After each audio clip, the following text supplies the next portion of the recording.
إله إلا الله لا إله إلا الله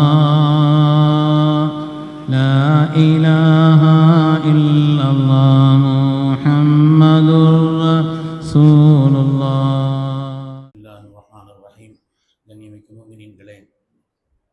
முஃமினான மனிதர்களான நாம் ஒவ்வொரு நாளும் அதிகாலை எழுந்த உடனே ஓத வேண்டிய ஆயத்துகளில் அதனுடைய கருத்துக்களில் ஒன்று, யா அல்லாஹ், இந்த உலகத்தில் நீ எதையும் வீணாக படைக்கவில்லை. ரப்பனா மா ஹலக்த ஹாதா பாத்திலா, அல்லாஹுவே இந்த உலகத்தில் நீ எதையும் வீணாக படைக்கவில்லை என்று நம்ப வேண்டிய ஓத வேண்டிய கட்டளைக்குள்ளாக்கப்பட்டவர்கள் நாம். இந்த அடிப்படையில் அல்லாஹு தாலா உலகத்தில் எந்த பொருளையும், ஆக சிறியதோ ஆக பெரியதோ, எதையும் அல்லாஹு தாலா வீணாக படைக்கவில்லை. பல்வேறு உயிரினங்களை குர்ஆன் ஷரீஃபில் அல்லாஹு தாலா சொல்லி காட்டுகிறான். அதிலிருந்து மனித சமுதாயம் பெற வேண்டிய படிப்பினைகளையும் பாடங்களையும் அல்லாஹு தாலா சொல்கிறான். அதில் ஒன்றுதான் எறும்பு. எறும்பு முதல் யானை வரை என்று சிறியதற்கு உதாரணம் சொல்லும் பொழுது எறும்பு என்று சொல்கிறோம். அந்த எறும்பின் பெயரால் அல்லாஹு தாலா ஒரு தனி சூறாவை ஆக்கியிருக்கிறான். நம்ல் என்ற பெயரால் ஒரு தனி சூறாவை அல்லாஹு தாலா ஆக்கி வைத்திருக்கிறான். பல்வேறு விதமான அந்த படிப்பினைகளோடு, அந்த உயிரினங்களோடு நபிமார்களுக்கு அல்லாஹ் தொடர்பு வைத்திருக்கிறான். உலகத்தில் பல நபிமார்களோடு பல உயிரினங்களை அல்லாஹு தாலா தொடர்பாக ஆக்கி அவைகளை ஹதீஸில் நமக்கு சொல்லி காட்டப்பட்டிருக்கிறது. அதனால்தான் தஃசீரிலே பெருமக்கள் சொல்வார்கள், சொர்க்கத்திற்கு செல்லக்கூடிய 10 பிராணிகள், சூனத்திற்கு செல்லக்கூடிய 10 பிராணிகள், புராக் ரசூலில்லாஹி ஸல்லல்லாஹு அலைஹி வஸல்லம் புராக், அவர்கள் மேராஜிற்கு சென்ற அந்த புராக் இருக்கிறது. அதேபோல் பில்கீஸ் அம்மா அவருடைய ஹுதுஹுது என்ற பறவை இருக்கிறது. அதிலே ஒன்று சுலைமான் அலைஹிஸ்ஸலாமுடைய இந்த எறும்பு. சுலைமான் அலைஹிஸ்ஸலாமோடு தொடர்புள்ள இந்த எறும்பும் சொர்க்கத்திற்கு செல்லும். அது மாதிரி அதற்கு இப்ராஹிம் அலைஹிஸ்ஸலாத்து வஸ்ஸலாம் அவர்கள் தொடர்பாக குர்ஆன் ஷரீஃபிலே ஒரு மாட்டை அறுத்து விருந்து வைக்க வேண்டும் என்று குர்ஆனிலே ஒரு வரலாறு வருகிறது. அந்த மாடும் சொர்க்கத்திற்குள் நுழையும். இஸ்மாயில் அலைஹிஸ்ஸலாமினுடைய அந்த ஆடு, அவர்களுக்கு பதிலாக சொர்க்கத்திலிருந்து கொண்டு வரப்பட்ட ஆடு இருக்கிறதே, அதுவும் சொர்க்கத்திலே உள்ளது. குர்ஆன் ஷரீஃபிலே சொல்லப்பட்ட பனி இஸ்ராயில், அந்த பனி இஸ்ராயிலுடைய வரலாறில் வரக்கூடிய ஒரு மாடு, குர்ஆன் ஷரீஃபினுடைய தொடக்கமே சூரத்துல் பக்ரா தானே, அந்த மாடும். அதேபோல் குகைவாசிகளுடைய நாயும், குகைவாசிகளை பற்றி அவர்களோட தொடர்புள்ள அந்த நாயும், உசைர் அலைஹிஸ்ஸலாமுடைய ஒரு கழுதை, குர்ஆன் ஷரீஃபில் அதை பற்றி அல்லாஹ் வரலாறை சொல்கிறான். அது மாதிரி சாலிஹ் அலைஹிஸ்ஸலாமினுடைய ஒட்டகை, யூனுஸ் அலைஹிஸ்ஸலாமினுடைய அந்த மீன், இது தொடர்பாக உள்ள இந்த பொருள்கள் எல்லாம் சோனத்தில் இருக்கக்கூடிய 10 பிராணிகளில் ஒன்று பெருமக்கள் சொல்வார். அதில் இந்த எறும்பு இருக்கிறதே, அல்லாஹு தாலா அற்புதமான ஒரு படைப்பாக, உலகத்தில் பெரும் படைப்பு அது. மனித சமுதாயம் எப்படி கோடிக்கணக்கில் இருக்கிறதோ அது மாதிரி எறும்பும் எண்ணிக்கையில் சொல்ல முடியாத அளவிற்கு பெரும் எண்ணிக்கையில் இருக்கிறது. ஏராளமான எண்ணிக்கையில் இருக்கக்கூடிய ஒன்று, வலிமையான படைப்பும் கூட. எறும்புங்கிறது பார்க்கறதுக்கு சின்ன பொருளாக தெரியுது, ஆனால் அது வலிமையான படைப்பு. தன்னை விட 50 மடங்கு வலிமையுள்ள ஒரு பொருளை தூக்குமா. உலகத்திலேயே ஹெவி வெயிட் சாம்பியன் சொல்றதா இருந்தால் எறும்பு தான் சொல்றாங்க. அவ்வளவு வலிமையான ஒரு படைப்பு, சின்ன பொருள் தான். அது மாதிரி எறும்பு எங்கேயும் தனித்து வாழாது.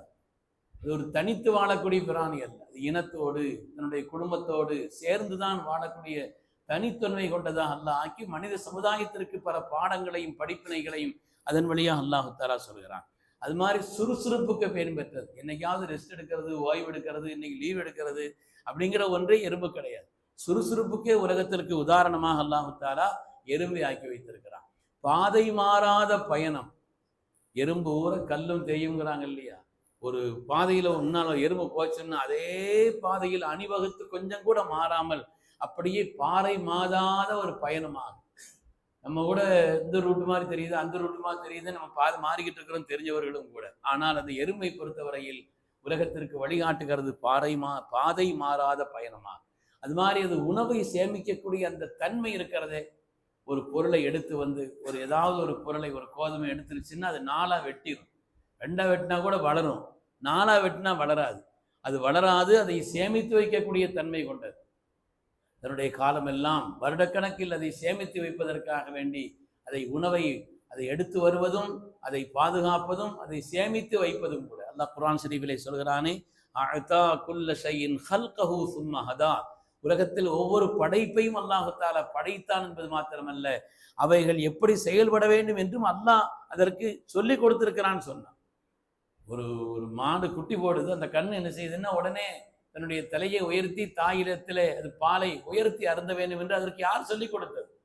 அது மாதிரி ஒரு கோழி இருக்கிறது, அது பிறந்தவன் அந்த குஞ்சு அது அப்படியே கீழே கொத்துகிறது. எப்ப யார் சொல்லிக் கொடுத்தது? அல்லாஹ் சொன்னான், சும்மா ஹதா, அது எப்படி செய்ய வேண்டும், எப்படி நடக்க வேண்டும், தன்னுடைய ரிஸ்கை எப்படி தேட வேண்டும் என்பதை அல்லாஹு தஆலா அதில் கற்றுக் கொடுத்திருக்கிறான். ஒரு எறும்பு இருக்குது, ஒரு பொருளை தூக்குறதா இருந்தா நடைமுறை அனுபவத்தில் ஆய்வு செய்து சொல்கிறார்கள், ஒரு பொருளின் மீது இனிப்பை தடை வச்சுட்டோன்னு வைங்க, அந்த பொருள் கொஞ்சம் கனமானதாக இருந்தால் எவ்வளவு கனமானதோ அதற்கு ஏற்ற மாதிரி முதல்ல வந்து மோந்து பார்த்துட்டு போயிருமா. போயிட்டு எவ்வளவு கனமானதோ அதற்கு தகுந்த மாதிரி கூட்டத்தை கூட்டு வருமா. அது சின்ன அளவுக்கு ஒரு 7-8 எறும்பு சேர்ந்து தூக்கிற முடியும்னு சொன்னா 7-8 எறும்பை மாத்திரத்தை கூப்பிட்டு வரும். இல்லை அதுக்கு 10-50 எறும்பு தேவைப்படுதுன்னு 50 எறும்பையும் மொத்தமாக கூப்பிட்டு வந்து தூக்கி கொண்டு போய் தன்னுடைய இடத்தில் சேமிக்கும். அல்லாஹ் சொன்னானே, ஒவ்வொன்றுக்கும் அதற்கான வழி எது, அதனுடைய வழியில் வாழ்வதற்குண்டான நிலையை கற்றுக் கொடுத்ததா அல்லாஹ் சொல்கிறானே, அப்படிப்பட்ட ஒரு தன்மை கொண்டதாக அல்லாஹு தஆலா உலகத்தின் படைப்பினங்களை எல்லாம் ஆக்கியிருக்கிறான். நாம அற்பமான சாதாரணமான பொருள் என்று எண்ணக்கூடிய அந்த எறும்பிடத்திலே கூட ஏராளமான பாடங்களையும் படிப்பினைகளையும் அல்லாஹுதான் ரப் என்பதை காட்டக்கூடிய ஒரு அத்தாட்சி முதலை அமைந்திருக்கிறது என்று பெருமக்கள் சொல்வார். சுலைமான் அலைஹிஸ்ஸலாமோடு தொடர்படுத்தி அல்லாஹ் குர்ஆன் ஷரீஃபிலே எறும்பை பற்றி சொல்கிறான். சுலைமான் அலைஹிஸ்ஸலாம் பட்டாளம் வந்துகிட்டு இருக்குது. அப்போ அந்த எறும்பு காலத்து நம்மளத்தின் எறும்பு சொன்னது, அதுலேயும் அல்லாஹ் பெண் எறும்புன்னு சொல்றான்.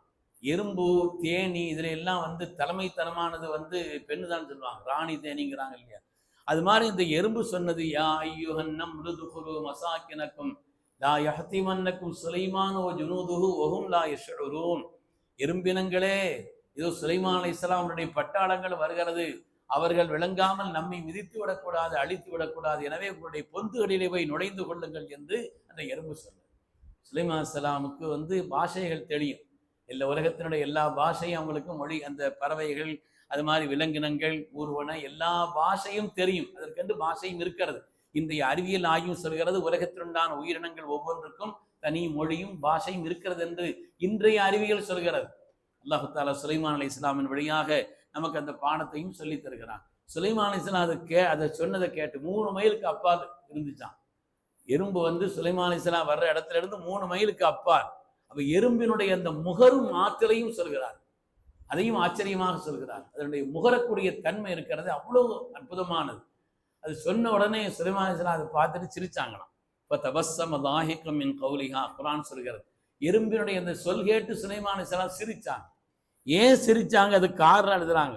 சுலைமான் அலைஹிஸ்ஸலாம் அவங்க வந்து எறும்பை பார்த்து சிரிச்ச உடனே அது மாதிரி தன்னுடைய சமூகத்தினுடைய அக்கறை, அதற்கு இருக்கக்கூடிய சமூக அக்கறை, நான் மட்டும் தப்பிச்சா போதுங்கிறதுக்காக வேண்டி ஒதுங்கல்ல. யா ஐயுஹன்னம், எறும்பு கூட்டமே, நீங்கள் எல்லாம் உங்களுடைய பொந்துகளில் நுழைந்து கொள்ளுங்கள் என்று தன் இனத்தை, தன்னுடைய சமூகத்தை காக்கக்கூடிய அக்கறை அதற்கு இருக்கிறது என்பதை உணர்ந்து சிரித்தார். அது மாதிரி இன்னொன்னு என்னன்னு சொன்னா, நல்லெண்ணம் நம்முடைய கௌரவத்தையும் பாதுகாத்துருச்சு. சுலைமான் அலைஹிஸ்ஸலாமும் பட்டாலும் மிதிச்சிடக்கூடாது அப்படின்னு மட்டும் சொல்லல, வஹும் லா யஷ்உரூன், கவனம் இல்லாமல் மிதித்து விடக்கூடாது. கவனம் இல்லாமல் சுலைமான் அலைஹிஸ்ஸலாம் அவங்கள்ட்ட கேட்டுச்சான் எறும்பு, ஏன் சிரிச்சிங்கன்னு சொல்லி. அவங்க சுலைமான் அலைஹிஸ்ஸலாம் சொன்னாங்களா, எங்களுடைய கௌரவத்தை நீ காப்பாத்திட்ட. வஹும் லா யஷ்உரூன், கவனம் இல்லாமல், சின்ன பொருள் அல்லவா மிதிச்சிருவாங்க, அதனால பொந்தர நுழையுங்க. சமூக அக்கறையும் அது மாதிரி மற்றவர்கள் மீது, இந்த மனிதர்கள் மீது உண்டான அந்த கௌரவத்தன்மையையும் அவங்க விளங்காமல் மிதிச்சிருவாங்க என்று சொன்னதை பார்த்து சிரிச்சாங்க என்று வருகிறது. உண்மையானவர்களே, தஃசீல் ஒரு செய்தி எழுதுறாங்க, சுலைமான் அலைஹிஸ்ஸலாமுக்கு அந்த எறும்பு அது அவங்கள ரொம்ப பாராட்டி, சுலைமான் அலைஹிஸ்ஸலாம் பாராட்டி எறும்பு சில விஷயங்கள் சொன்னது நீண்ட வரலாறு, எல்லாம் தஃசீல் விளக்கமா எழுதுறாங்க. கடைசியில அந்த எறும்பு என்ன செய்துச்சுன்னா, சுலைமான் அலைஹிஸ்ஸலாமுக்கு ஒரு பரிசு கொடுத்துச்சான். சுலைமான் உலகத்து மன்னர் சுலைமான் அலைஹிஸ்ஸலாம் அவங்களுக்கு வந்து ஒரு கோதுமை வித்தை துண்டிச்சு தான் அது சாப்பிடும். கோதுமை வித்தை முதலே வெட்டி போட்டுரும், 4 துண்டா வெட்டி போடுமா, 2ஆ கூட தான் வளரும், அதனால 4ஆ வெட்டி போடும். அதுல ஒரு துண்டை எடுத்து அன்பளிப்பாக கொடுத்தது சுலைமான் அலைஹிஸ்ஸலாம். சுலைமான் அலைஹிஸ்ஸலாம் ரொம்ப கௌரவத்தோடு கண்ணியத்தோடு அதை ஏற்றுக்கொண்டார். எந்த சுலைமான் அலைஹிஸ்ஸலாம் பில்கீஸ் மகாராணி ஒரு பெரிய சன்மானத்தை கொண்டு வந்தார்கள், அதை மறுத்துட்டாங்க. சுலைமான் அலைஹிஸ்ஸலாம் அதை என்ன செய்ய, ஏன்னா அதுல வந்து ஒரு லஞ்சம் அதுல காரணமா இருக்குது, அதுல ஏதோ ஒரு சுயநலம் காரணமாக இருக்குது என்பதனால் அதை மறுத்து சுலைமான் அலைஹிஸ்ஸலாம் உலகத்தை ஆண்ட மன்னராக இருந்த சுலைமான் அலைஹிஸ்ஸலாம் இந்த எறும்பு கொடுத்த இந்த பொருளை, அது கொடுத்த அந்த சன்மானத்தை அதை ஹஜ்ரத் சுலைமான் அலைஹிஸ்ஸலாம் ஆனந்தத்தோடு பெற்றுக்கொண்டதாக நமக்கு தஃசீல் ஒரு செய்தியும் எழுதுவார். அதனால அது லஞ்சம் என்ற ஒரு அடிப்படையில் இருந்தால், சுய நோக்கம் வேற ஏதாவது நோக்கம் இருந்துச்சுன்னா அதை மறுத்துறணும். ஆனால் அன்பளிப்பாக இருந்தால் அதை ஏற்றுக்கொள்ள வேண்டும் என்பதையும் குர்ஆன் நமக்கு ஒரு பாடமாக அந்த எறும்பின் வழி நமக்கு சொல்லித் தருகிறது என்பதை நாம் பார்க்கிறோம். அருமையான பெருமக்களே, உலகத்தில் எந்த படைப்பையும் அல்லாஹ் வீணாக படைக்கவில்லை என்பதை நாம் நம்ப வேண்டும். இந்த மாதிரி எதையும் அற்பமாக நினைக்கக்கூடாது. எந்த படைப்பையும் மட்டமா நினைக்கக்கூடாது. அது அதற்கு அல்லாஹ் தஆலா அதற்குண்டான வாழ்வதற்குண்டான வழியையும் ரிஸ்கையும் அல்லாஹ் ஆக்கி வைத்திருக்கிறான் என்று நாம் நம்ப வேண்டிய கடமைக்குள்ளாக்கப்பட்டவர்கள் நாம். அல்லாஹ் சுப்ஹானஹு வ தஆலா உலகத்தினுடைய படைப்பினங்களிலிருந்து எந்த பாடங்களை மனிதர்கள் பெற வேண்டும் என்று அல்லாஹ் அருள்முறை வழியாக உணர்த்தினானோ அந்த பாடங்களை பெற்று நாமும் எல்லா நிலையிலும் உயர்வதற்கு அல்லாஹ் நசீபை தந்தருள்வானாக. ஆமீன் ஆமீன் யா ரப்பல் ஆலமீன். வ ஆகிர் தஅவானா அனில் ஹம்துலில்லாஹி ரப்பில் ஆலமீன்.